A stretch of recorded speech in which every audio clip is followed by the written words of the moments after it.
What is up, YouTube? It's RYRY back again with another video, and today's video is going to be breaking down some common percussion patterns that I use when I'm making West Coast type beats. So if you're interested in that, make sure you stay to the end of the video. I'm going to be throwing down some sauce, and with all that out of the way, let's get right into the video. To start off, I already am working with a beat that I have previously made. I just deconstructed it to the point where it's only the melodies, the 4 stems, and the clap and kick and the open hat, which just layers the kick, and then I set up the perks that I want to break down in today's video. So let me show you, just to start off, what we are working with.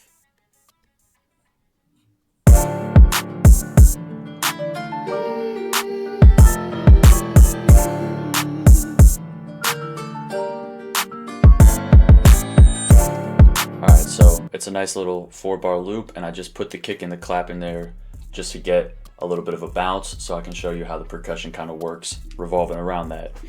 So first up, we're going to start out with the rim, and for the rim, I generally put them in relation to the clap. It would be 2 16th notes before the first clap, or 1 16th note.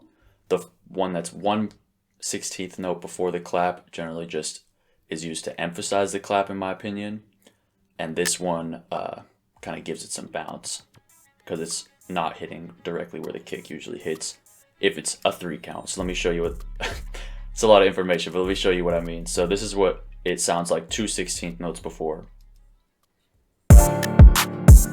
So it kind of adds a little bit of a bounce, and then here is 1 16th note before. Just kind of like feeds you right into the clap with that one. So I personally like this one better. If you want, you can do it before the second clap. Either pattern works. You know what I mean? You can kind of mess around with that, but those are generally, I don't get too creative with the way I use my rim shots. And then moving on, for the shakers, I use, generally I'll put 2 16th notes before the clap. So kind of both the positions that we talked about for the rim, you just fill those both, the second 16th note and the first 16th note. And I'll usually do it before the second clap, but you can do it before the first. But let me show you what that sounds like. See,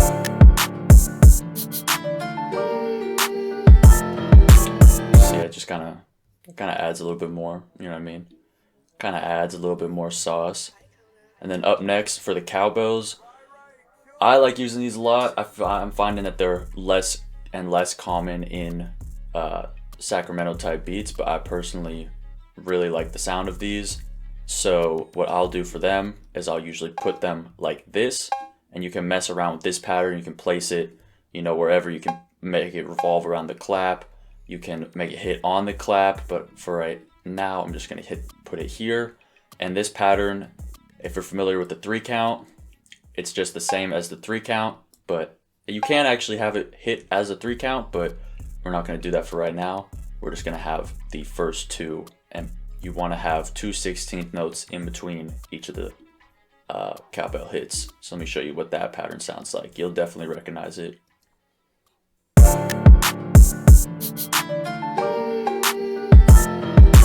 Yeah, so I really like that. I really like that. Up next, we have the clav, and for the clav, it's generally the same pattern as the shaker, just either hitting 1 or 2 notes before one of the claps. So let me show you that.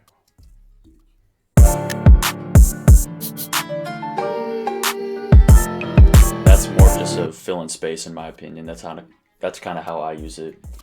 And then for the scratch, this is a pattern that I use very often. And I've heard a lot of producers use this, and basically you just do a 4 count at the end, just hitting for 2 16th notes each time, kind of closing out the whole thing, or closing out the whole 4-bar loop. So let me show you what that sounds like. It usually works best when the kicks and 808s kind of aren't hitting exactly on the 4 count, just kind of bouncing off of it. Like the kick pattern I have is kind of crazy right now, but you'll see it they just kind of bounce off of each other here. It kind of just drops super hard into that, into the loop. up next, we have these stomps, which are mandatory for those West Coast type beats.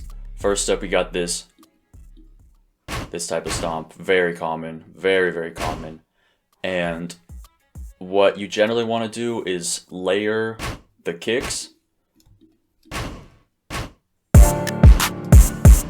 And this stomp is good when it's just kicks. When you do the type of beats where you are layering synth basses and 808s and just all that stuff that's taking up hella in the low end on top of using the the soft clipper and the limiter, you probably want to stray away from these specific stomps. At least from my experience, I have not found a way to make them sound good when all that stuff is kind of clashing. It starts sounding a little bit too distorted. But when it's just kicks, it sounds kind of raw. You know what I mean? And then there's another pattern that is pretty common where you make it kind of, I mean, it's still layering on the kicks, it's just a little bit different. So it'd be like this.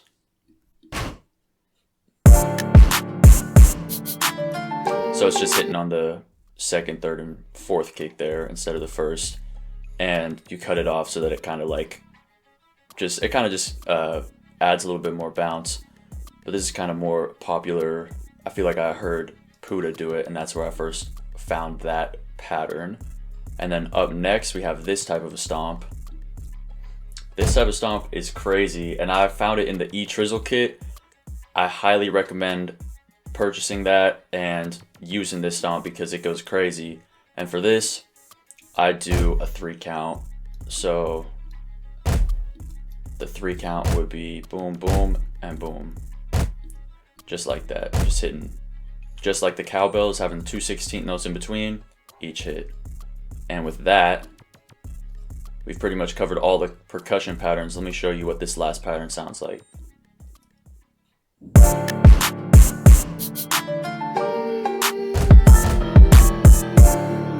And of course, all of these patterns, you can move them around and kind of put them wherever you want inside of your beat.